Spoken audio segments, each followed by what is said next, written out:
You know how the Toyota Aygo is essentially the same car underneath as the Peugeot 107 and Citroen C1? Well, it's exactly the same thing with the Toyota Proace van, because underneath it's essentially the same as the Peugeot Expert and Citroen Dispatch. Oh, and the Fiat Scudo as well.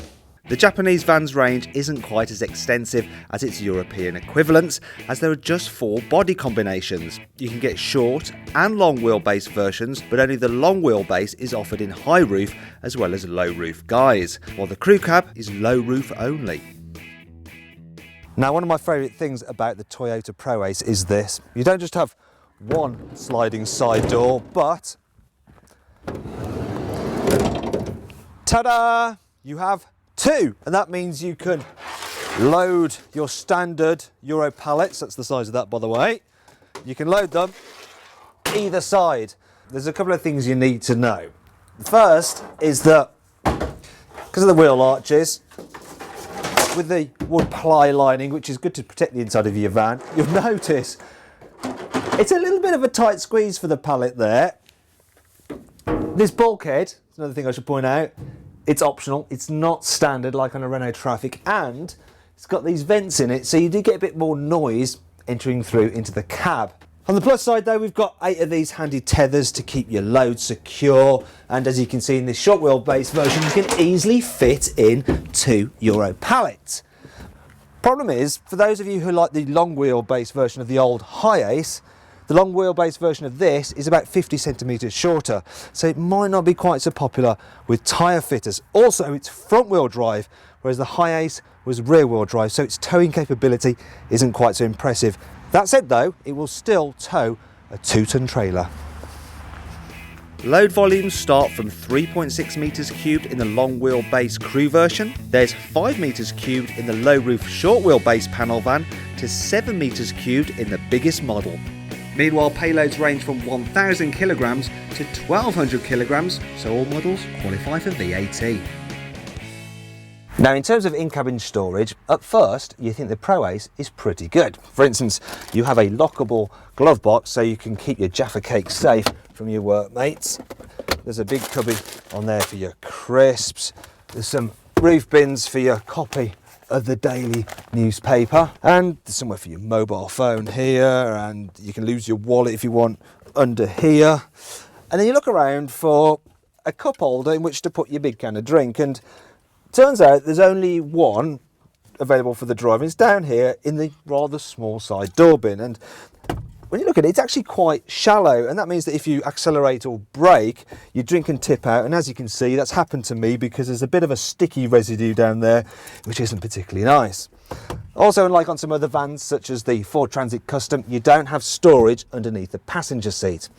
That said though, there are some more positive things about the inside of this Toyota Proace. For instance, Toyota don't mess around with endless trim levels. There is just one model to choose from, and it's well equipped. For instance, it has Bluetooth, there's USB input there for your stereo, and then there's air conditioning as standard as well. You also got electric windows, electric door mirrors, and the heated. You've got fog lights as well. You can adjust the steering wheel for height and reach, and you can also alter the height, there we go, of the driver's seat. There's actually quite a bit of adjustment in the seat, so it doesn't really matter whether you're big or tall, you should be able to get comfortable.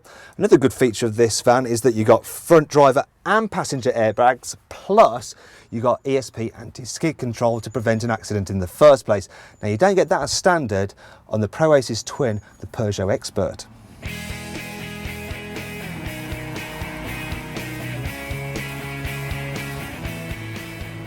You can get the Proace with a choice of 3 different engines. There's a 1.6 litre diesel with 98 horsepower and 2 2-litre diesels, one with 128 horsepower, the other with 163 horsepower. Now, the 1.6 litre diesel is actually £1,200 cheaper than the lower powered 2-litre diesel, but if you do lots and lots of miles, buying that could actually be false economy because it's not as efficient. And the lowest power 2-litre diesel can actually return up to 44 miles per gallon and emit under 170 grams per kilometre of carbon dioxide. Now, one of the reasons for its efficiency is the fact that it comes with a 6-speed rather than a 5-speed gearbox like you get on the 1.6. The extra gear also makes the van feel less strained on the motorway, though if you want an automatic you'll need the Peugeot Expert, as the Proace is manual only. There's another reason why you should probably go for the 2 litre model over the 1.6, and that's because its service intervals are greater. 20,000 miles on the 2 litres, only 12,000 miles on the 1.6. In terms of reliability, there have been very few faults reported with the Proace's European cousins, and there's the peace of mind of Toyota's 5-year, 100,000 mile warranty. Okay then, we've dealt with all the technical details, but what is this Proace like to drive? I have to say, you know, I actually quite like it. The steering, it's very light, which makes it very easy to manoeuvre around town, and it does feel quite car-like. You've got a positive gearbox, the brakes are good, rearward visibility, that's pretty nice as well because you've got those dual view mirrors, and I think the turning circle's pretty good for a van. There we go, circumnavigated that mini roundabout, no problem at all. The Proace's sure-footed handling gives you plenty of confidence, whether loaded or unloaded, while the ride is fairly comfy too. However, unlike with the Citroen Dispatch, you can't get the Proace with air suspension.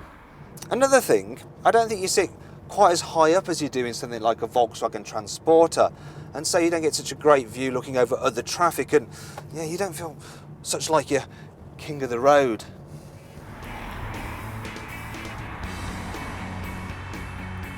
So then, overall, what's our verdict on the Toyota Proace van? Well, the good points are that excellent 5-year warranty, the fact it's pretty good to drive, and it's well equipped. The bad points though, well, there's limited body styles, the load floor, it's not particularly long, and you can't get an automatic version.